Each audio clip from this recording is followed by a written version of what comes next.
أما بعد فأعوذ بالله من الشيطان الرجيم بسم الله الرحمن الرحيم ولا تلبسوا الحق بالباطل وتكتموا الحق وأنتم تعلمون صدق الله العظيم رب اشرح لي صدري ويسر لي أمري واحلل عقدة من لساني يفقه قولي سبحانك لا علم لنا إلا ما علمتنا إنك أنت العليم الحكيم۔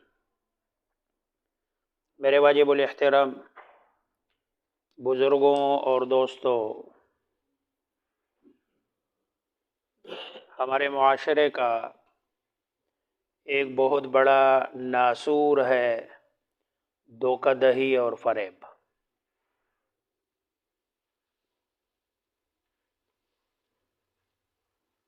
مسلمانوں کا معاشرہ من حیث المعاشرہ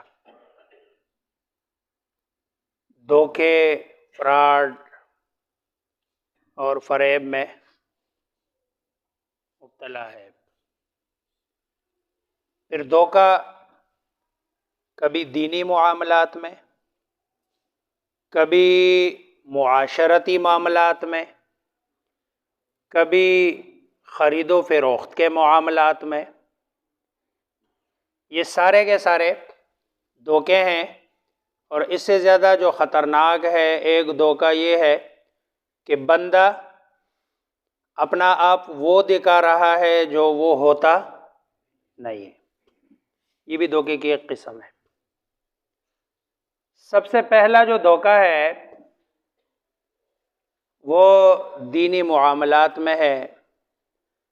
قرآن کریم کی جو آیت پڑھی ہے، اللہ تبارک و تعالی فرماتے ہیں وَلَا تَلْبِسُوا الْحَقَّ بِالْبَاطِلِ وَتَكْتُمُوا الْحَقَّ وَأَنْتُمْ تَعْلَمُونَ۔ حق اور باطل کو خلط ملط نہ کرو اور حق کو چھپاؤ نہ۔ خلط ملط کرنے کا مقصد کیا ہے؟ کہ پتہ نہ چلے کہ بھئی یہ حق ہے یا باطل۔ سرکار دو عالم محمد مصطفیٰ صلی اللہ علیہ وسلم کا فرمان ہے کہ آخری زمانے میں ایسے لوگ آئیں گے جو دھوکے باز اور فراڈی ہوں گے۔ آپ نے تو لفظ استعمال کیا دجالون کذابون، دجال ہوں گے اور جھوٹے ہوں گے۔ وہ آپ کو میری طرف منسوب کر کے ایسی باتیں بتائیں گے جو میں نے کہی نہیں ہوں گی۔ پھر وہ بات نہ آپ نے سنی ہوگی اور نہ آپ کے آباء و اجداد میں سے کسی نے سنی ہوگی۔ لہذا ایسے لوگوں سے بچ کر رہنا، کہیں ایسا نہ ہو یہ تمہیں گمراہ نہ کر دے۔ تو دینی معاملات میں اس وقت معاملات کو اتنا خلط ملط کیا جاتا ہے کہ وہ جو اصل بات ہوتی ہے وہ پس پشت میں چلی جاتی ہے۔ قرآن کریم میں اللہ تبارک و تعالی نے ان الذین یکتمون ما انزل اللہ من البینات والہدی، یہ وہ لوگ جو اللہ تبارک و تعالی کی طرف سے نازل شدہ احکامات کو اور ہدایت کو چھپاتے ہیں، من بعد ما بیناہ للناس فی الکتاب، اور اللہ تبارک و تعالی نے کتاب میں اس معاملے کو واضح کر کے بیان کر دیا ہو، اولئک یلعنہم اللہ ویلعنہم اللاعنون، کہ اس پر اللہ کی بھی لعنت ہے اور لعنت کرنے والوں کی بھی لعنت ہے۔ یعنی وہ اتنے لعین ہے، اتنے ملعون ہے کہ اس پر لعنت کرنے والوں کو بھی کی بھی لعنت ہوتی ہے۔ یعنی لعنت کے بالکل گویا کہ آخری ڈگری پر پہنچ جاتے ہیں۔ الا الذین تابوا، سوائے اس کے کہ جو توبہ کر لے، واصلحوا، اور اپنی اصلاح کر لے، تو پھر اللہ تبارک و تعالی بخشنے والا ہے، مہربان ہے، اللہ تبارک و تعالی بخش دیتا ہے۔ تو دینی معاملات میں اس وقت دھوکہ دہی کا بسا اوقات کوئی آیت ہے، اب مثلا یا ایھا الذین آمنوا لا تقربوا الصلاۃ وانتم سکارى، مثلا ایک مثال دے رہا ہوں، کوئی بندہ وَأَنْتُمْ سُکارا کو نہ پڑھے اور پڑھے اس کو یا ایھا الذین آمنوا لا تقربوا الصلاۃ. دیکھو قرآن میں اللہ فرما رہے اے ایمان والو نماز کے قریب. اب آگے نہیں پڑھ رہا ہے کہ بھائی اللہ تبارک و تعالی نے جو نہ جانے کا فرمایا ہے یہ کنڈیشنل ہے، اس کے لیے ایک شرط ہے، اور وہ شرط یہ ہے وَأَنْتُمْ سُکارا، کہ بھئی اس حالت میں کہ جب تم نشے کی حالت میں ہو تو تب نہ جانا. اسی طرح دھوکے دہی کی ایک صورت، مثلا کسی کی عبارت ہے، کسی نے بات کر دی ہے، جیسے سوشل میڈیا پہ ہوتا ہے، ایک بندے نے بات کی ہے، اب بات کا پچھلا بھی ہٹا دیا اگلا بھی ہٹا دیا. مثلا ادھر بیٹھ کے میں کسی کی بات نقل کر رہا ہوں، اب میں نے اس کی بات نقل کی ہے، پہلے میں نے تمہید باندھی ہے کہ بھئی یہ فلاں بندے کی بات ہے اور یہ بات اس طرح نہیں ہے، یہ شریعت کے ان اصولوں کے خلاف ہے. اب وہ درمیان میں ظاہری بات ہے اس آدمی کی بات تو نقل کی ہے نا، وہ سوشل میڈیا پہ وہ جو پچھلا بھی کاٹ دیا جاتا ہے اگلا بھی کاٹ دیا جاتا ہے. کل آ جاتا ہے کہ بھئی دیکھو نا یہ مفتی صاحب یہ بتا رہے ہیں، اب مفتی صاحب نے پیچھے تمہید باندھی ہے کہ بھئی یہ میری بات نہیں ہے، یہ فلاں کی بات ہے، اور آگے اس بات کو رد بھی کیا ہے اور اس کے اوپر پوری تفصیلی گفتگو بھی کی ہے. وہ پچھلا کاٹ دیا اگلا کاٹ دیا درمیان کا ڈال دیا. یہ دھوکہ دہی ہے، فریب ہے، اس پر اللہ تبارک و تعالیٰ کی لعنت ہے ایسے بندے پر، بلکہ لعنت والوں کی بھی اس پر لعنت ہوتی ہے، اور یہ ہمارے معاشرے میں عام ہے. اور اس کو ہم ایک آرٹ سمجھتے ہیں، ہم سمجھتے ہیں کہ شاید میں سوشل میڈیا کا بہت بڑا ایکسپرٹ ہو گیا ہوں کہ بھئی اس طرح کے معاملات میں کہ میں آگے پیچھے ایڈیٹنگ کر کے میں کوئی چیز بنا کے لوگوں کے سامنے پیش کر کے. مقصود کیا ہوتا ہے؟ مقصود ہوتا ہے کہ بھئی آپ کو جو ہے نا اس پہ ویوز ملے، آپ کو لائک ملے، آپ کو شیئر ملے. اس کا نتیجہ کیا ہوتا ہے کہ آپ کو اس کے بدلے کوئی تھوڑی سی رقم مل جاتی ہے، پیسے مل جاتے ہیں. اس تھوڑے سے رقم اور پیسے کے لیے اتنا بڑا دھوکہ کیا جا رہا ہے. اور ویسے بھی ہمارے قوم کا مزاج یہ ہے، سیدھی سیدھی بات نہ کوئی دیکھتا ہے نہ کوئی سننے کو تیار ہے. یہاں ہر بندہ وہی دیکھتا ہے وہی سنتا ہے کہ جو الٹا سیدھا ہے. کسی کی عزت کو تار تار کیا جائے وہ لوگ سننے کے لیے وہ بندہ گھنٹہ گھنٹہ سن لیتا ہے، لیکن دوسری طرف اگر قرآن کریم کا درس چل رہا ہو 5 منٹ کوئی بندہ سننے کو تیار نہیں ہوتا. سیدھی سیدھی بات کی جا رہی ہو کوئی بات سننے کو تیار نہیں ہوتا، لیکن دوسری طرف اگر اس طرح کی بات ہو، کسی کی بےزتی ہو رہی ہو، کسی کی عزت کو تار تار کیا جا رہا ہو، اگلا بندہ سنتا ہے اور سنتا بھی نہیں ہے، ساتھ میں بیچ میں لائک بھی کرتا ہے. اور جو ہے نا وہ پہلے تو یہ سمجھ نہیں آتی تھی کہ بھئی قیامت والے دن یہ ہمارے اعمال نامے کیسے جو ہے نا اتنے سارے لوگ ہیں دنیا کے، حضرت آدم علیہ السلام سے لے کر اب تک جتنے لوگوں کے اعمال ہیں یہ کیسے اللہ تبارک و تعالیٰ جیسے حدیث میں آتا ہے لوگوں کی فلم چلے گی. اب وہ فلم والی بات آج سے 40 سال پہلے نہیں سمجھ آتی تھی کہ بھئی یہ فلم کیسے چلے گی، اب تو سمجھ بھی آ رہی ہے کہ فلم چلے گی. یہ جتنے بھی ہمارے اعمال ہیں اس کی فلم چلے گی، اور صرف اکیلے میں اور آپ اس کو نہیں دیکھ رہے ہوں گے بلکہ ساری دنیا اس میں، باپ بھی ہوگا، بیٹا بھی ہوگا، بیوی بھی ہوگی، اور جو آپ کو دنیا میں عزت اور قدر کی نگاہ سے دیکھتے تھے، جو آپ کے مرید تھے، آپ کے چاہنے والے تھے، وہ بھی سارے دیکھ رہے ہوں گے کہ دیکھ یہ ہمارے جو پیر صاحب ہے، ہمارے جو استاد ہے، ہمارے جو بڑے ہیں، ہمارے والد ہیں، یہ اس کے کرتوت ہے. اس لیے دین میں دھوکہ.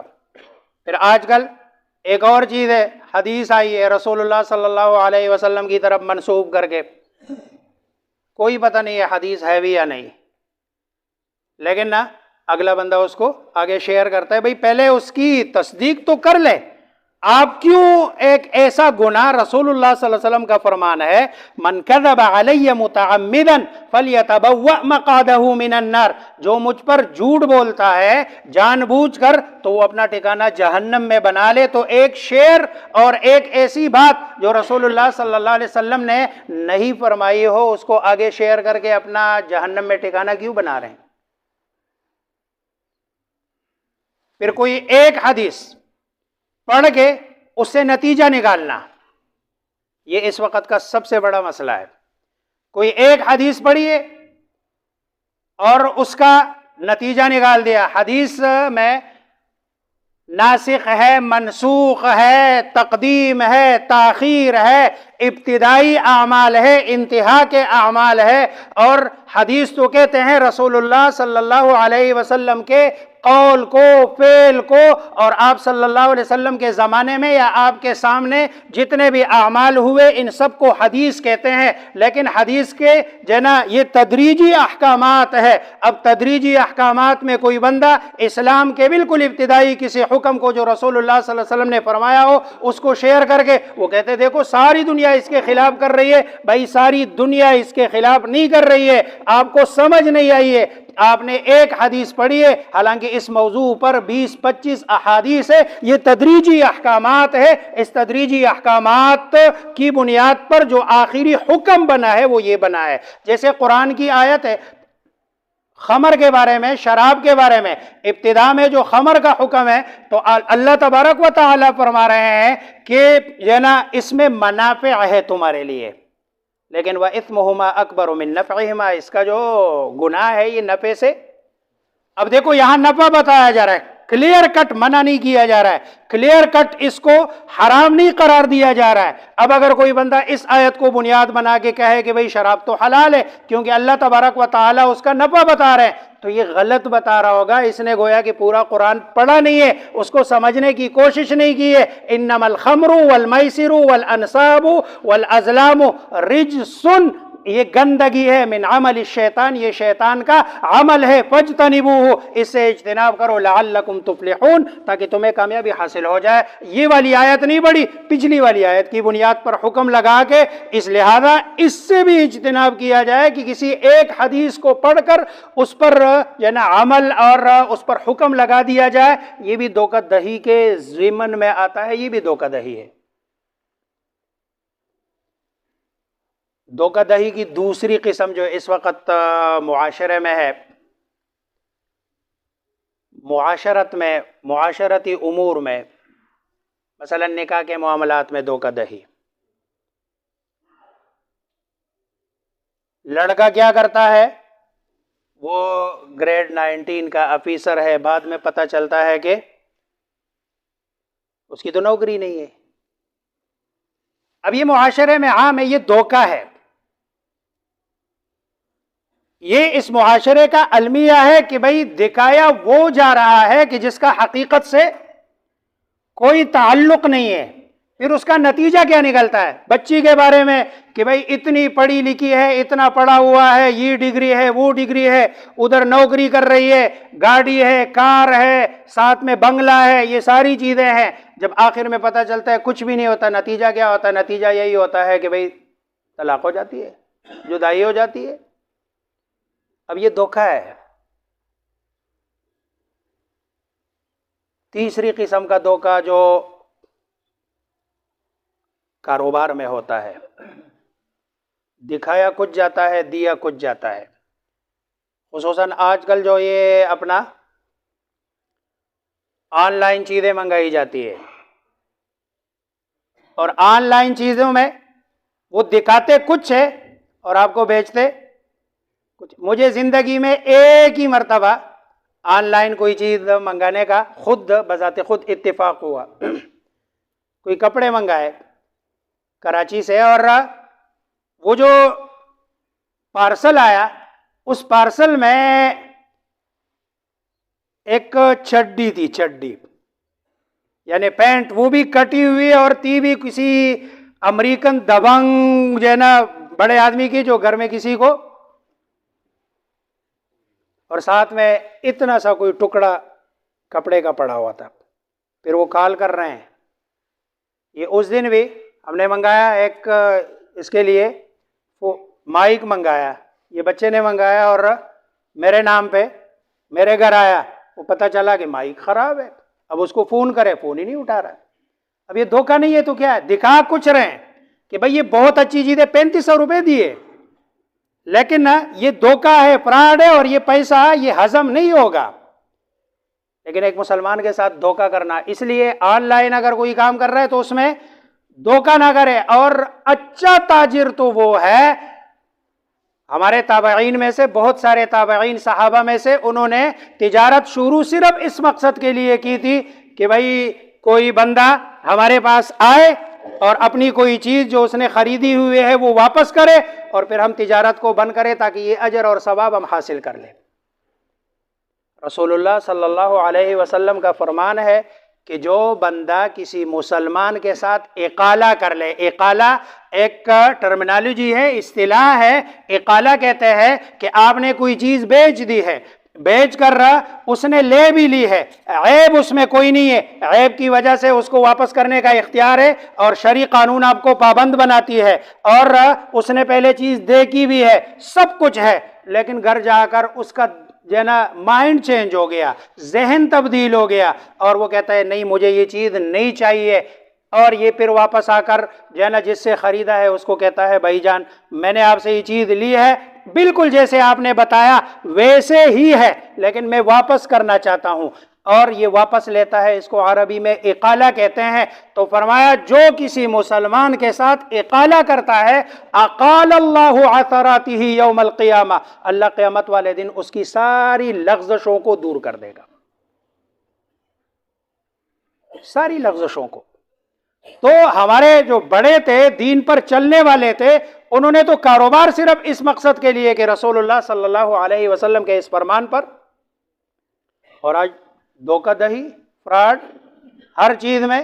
رسول اللہ صلی اللہ علیہ وسلم نے فرمایا من غشنا فلیس منا، جو ہم سے دھوکہ کرے وہ ہم میں سے نہیں ہے۔ آپ صلی اللہ علیہ وسلم گندم کے ایک ڈھیر پہ گزرتے ہیں، ایک صحابی اس کو بیچ رہا ہے، جنا گندم مارکیٹ ہے، آپ نے صلی اللہ علیہ وسلم نے اندر ہاتھ ڈالا، جب ہاتھ ڈالا تو اندازہ ہوا کہ اندر کا گندم ہے وہ تھوڑا سا گیلا ہے، اوپر والا گندم، آپ نے فرمایا یہ کیا ہے؟ انہوں نے کہا اللہ کے رسول یہ اندر والا گیلا۔ کہتے ہیں آپ نے بتایا لوگوں کو یا بتا رہے ہیں؟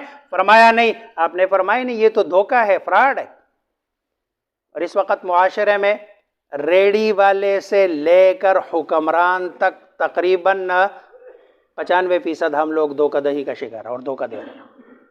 بہت کم لوگ ہیں کہ جو اللہ تبارک و تعالیٰ سے ڈرتے ہیں اور دھوکہ نہیں کرتے، ورنہ ریڑی والا جس بندے کا جدھر بس چلے، چاہے وہ چھوٹے لیول پہ ہے چاہے وہ بڑے لیول پہ ہے، وہ دھوکہ اور فراڈ کر رہا ہے، دھوکہ دہی کر رہا ہے، لوگوں کے ساتھ دھوکہ کر رہا ہے۔ اور رسول اللہ صلی اللہ علیہ وسلم، حضرت ابوبکر صدیق رضی اللہ تعالی عنہ کہ ایک غلام تھے، غلام حضرت ابوبکر صدیق رضی اللہ تعالیٰ عنہ، غلام اس زمانے میں کما کے اپنے آقا کو دیا کرتا تھا، وہ کما کے لاتا تھا۔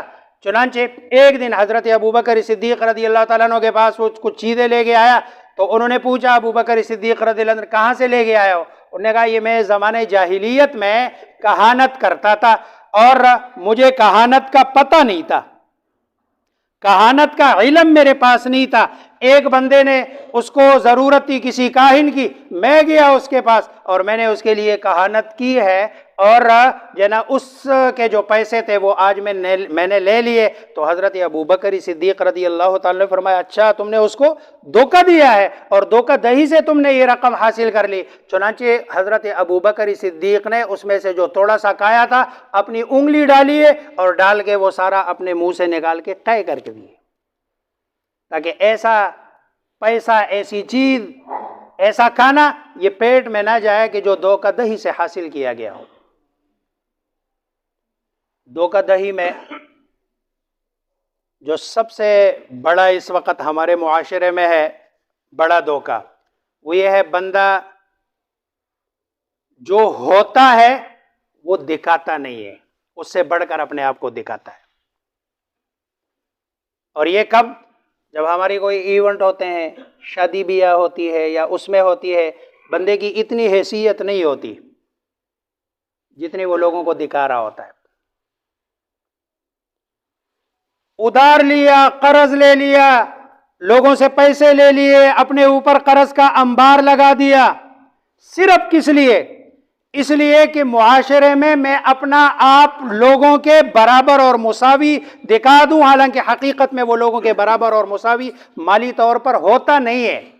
یہ اس سے نیچے ہونا کوئی برا نہیں ہے، رزق کی تقسیم، دولت کی تقسیم یہ تو اللہ تبارک و تعالی نے کی ہے. نحن قسمنا بینہم معیشتہم، کسی کو توڑا دیا، کسی کو زیادہ دیا، یہ کوئی برائی نہیں ہے، لیکن توڑا دے کر اور پھر بندہ اس کوشش میں لگا ہوا ہو کہ میں اوپر والوں کے مساوی اپنے آپ کو قرار دوں اور دکھا دوں. جیسے آج کل کاروباری لوگ جو ہوتے ہیں، ان کی گاڑی بھی اپنی نہیں ہوتی، ان کا گھر بھی اپنا نہیں ہوتا، ان کی گاڑی بھی کرائے کی ہوتی ہے اور ان کا جو ہے نا گھر بھی کرائے کا ہوتا ہے، لیکن نا جب اگلے سے بات کر رہے ہوتے ہیں تو کہتے گاڑی بھی اپنی ہے اور یہ گھر بھی اپنا ہے، فلاں فلاں جگہ میرے یہ ادھر پلاٹ سے، یہ سارا بتا کیوں رہا ہوتا ہے. اگلا بندہ اس کے شیشے میں اتر جاتا ہے اور کھلم ڈلا اس کے ساتھ کاروبار کرتا ہے، حالانکہ اس کی گاڑی اپنی نہیں ہوتی، کرائے پہ ہوتی ہے، رینٹ پہ ہوتی ہے، یا کسی ساتھی کی لی ہوئی ہوتی ہے. یہ دھوکہ ہے، فراڈ ہے. چنانچہ حدیث میں ہے، رسول اللہ صلی اللہ علیہ وسلم سے ایک خاتون نے پوچھا کہ اے اللہ کے رسول، میری ایک سوکن ہے، کبھی کبھار ایسے ہوتا ہے مجھے میرے شوہر نے کچھ دیا نہیں ہوتا، لیکن میں ویسے اس کو جلانے کے لیے کہہ دیتی ہوں کہ مجھے میرے شوہر نے یہ دیا ہے. رسول اللہ صلی اللہ علیہ وسلم نے فرمایا، المتشبع بما لم يعطى كلابس ثوب ذور، کہ جس کو جو دیا نہیں گیا اور وہ اس کو ظاہر کرتا ہے کہ مجھے یہ دیا گیا ہے، یہ ایسا ہے جس نے جھوٹ کے 2 کپڑے پہنے ہوئے. جھوٹ کے 2 کپڑے پہننے کا مقصد کیا ہے؟ گویا کہ سر تا پا وہ سارا کا سارا جھوٹ میں بندھا ہوا ہے. اتنی سخت وعید جو ہے بس وہی دکھاؤ، حقیقت جو ہے وہی ظاہر کرے. ایسا نہیں ہے کہ پیچھے کچھ ہے اور سامنے کیا دکھایا جا رہا ہے. یہ بھی دھوکے بازی ہے، فراڈ ہے. اس سے بھی بچنے کی کوشش کرنی چاہیے. آج اگر ہمارے معاشرے سے دھوکہ دہی، فراڈ، فریب یہ والا ایلیمنٹ ختم ہو جائے تو یہ ہمارا معاشرہ سارا کا سارا گل و گلزار بن جائے اور حقیقی معنوں میں اسلامی معاشرہ بن جائے. اللہ تبارک و تعالی مجھے آپ سب کو سمجھنے، عمل کرنے کی توفیق عطا فرمائے.